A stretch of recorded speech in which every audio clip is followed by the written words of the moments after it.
Մեր երկրի ապագան անմիջապես կախված է այսօրվա կրթությունից։ Մեր կրթական համակարգը փոփոխությունների կարիք ունի։ Կրթությունը պետք է գիտելիք փոխանցի եւ ձևավորի մտածող ու ակտիվ քաղաքացիներ։ Արման Թաթոյանը այն եզակի առաջնորդն է, ով լավագույնս տիրապետում է այդ գործիքակազմին։ Արդարությունը գալիս է, որպեսզի Հայաստանում դպրոցներ չփակվեն։ Սահմանամերձ քաղաքներում ու գյուղերում զարգացնենք դպրոցները։ Պարտադիր կրթությունը լինի 11-ամյա։ Այստեղ աշակերտը կստանա նաև միջին մասնագիտական որակավորում, վարսավիրություն, գրաֆիկ դիզայն եւ այլն։ 12-րդ տարին լինի կամավոր։ Նրանց համար, ովքեր ուզում են ընդունվել բուհ, դպրոցների կառավարումը կրթության նախարարությունից անցնի համայնքներին։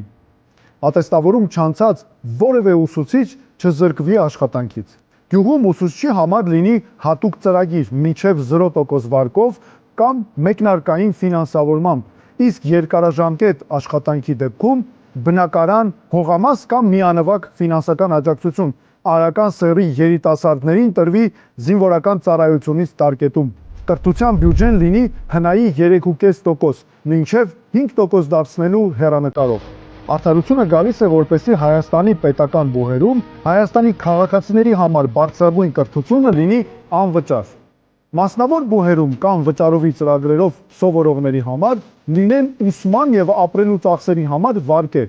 առանց ուսման ընթացքում վճարման։ Ապահովի պետություն բուհ աշխատաշուկա կապ։ Այդ թվում պետությունը պատվիրի մասնագիտություններ, երաշխավորի աշխատատեղեր, ձևավորվի բուհական 3 խոշոր կենտրոն Հյուսիսում, Հարավում եւ Երևանում։